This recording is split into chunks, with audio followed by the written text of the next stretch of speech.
The rain hadn't stopped in 3 days. From the high glass walls of his penthouse office, Julian Blackwood watched as the city blurred beneath a gray sky. People moved like ants below, umbrellas colliding, cars honking, and the world spinning forward. But for Julian, time had long ago stopped. He stood stiff, unblinking, staring beyond the clouds, remembering the last time his son had smiled. 2 years. 2 years since the accident.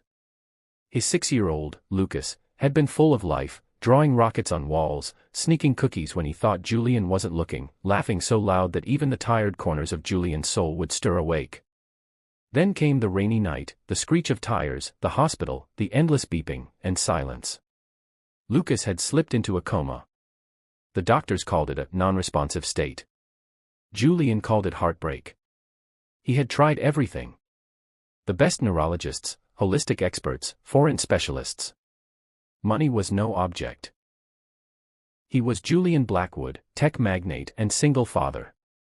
But not even billions could buy back the spark in his son's eyes. He spent nights by Lucas's bedside, whispering stories, playing his favorite songs, even reading the bedtime book they both used to laugh at. But nothing. Not a twitch. Not even a tear. Until that day.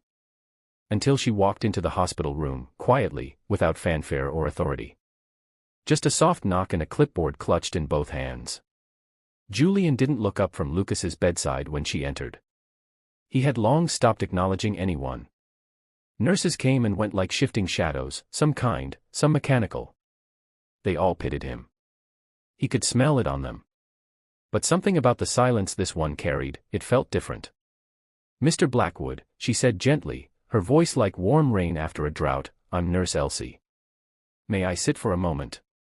He grunted, not answering, not refusing. That was more than most got.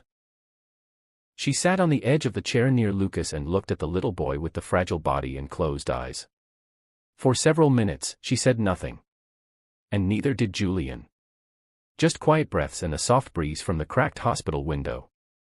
Then she leaned forward, placed a hand on the side of Lucas's bed, and whispered, "Lucas, I'm going to take care of you like you're my own little brother. And I believe you can hear me." Julian's eyes flicked toward her, brows lowering. He had heard that line too many times from hopeful interns and therapists chasing miracles. But something about how she said it, with gentle certainty, not desperation, not pity, made his chest tighten. "Don't waste your time," he said flatly. "He hasn't moved in 2 years." She turned her head to him and said simply, "Then maybe today is the day he does." He scoffed quietly. "You're new." She smiled. "Yes. But sometimes, the new ones have the most to prove." Julian stood and paced the room slowly. "You think I haven't tried? I hired a man from Switzerland who treats comatose patients with sound frequencies.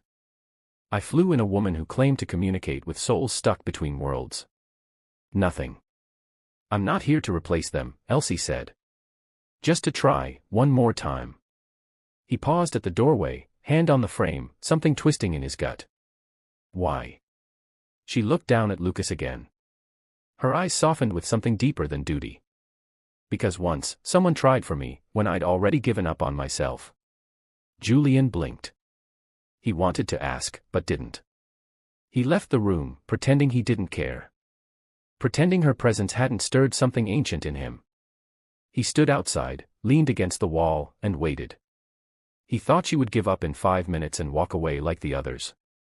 She didn't. Inside, Elsie began to hum. A soft lullaby, simple and old-fashioned.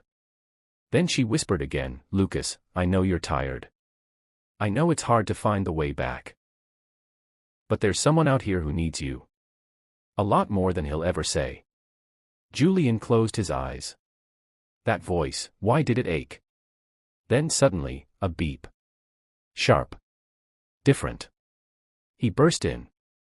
The machines were still steady, but Elsie's eyes were wide, staring at Lucas's hand. His fingers had moved. Just slightly. But enough. Julian felt like the ground had shifted beneath him. What just happened? Elsie stood slowly. "Hope," she said, her voice trembling. "That's what happened. Backhand index pointing right to be continued in Chapter 2. Red heart if you felt even a flicker in your heart just now. Don't forget to like this video and subscribe to our channel. The story's just getting started, and you won't believe what happens next.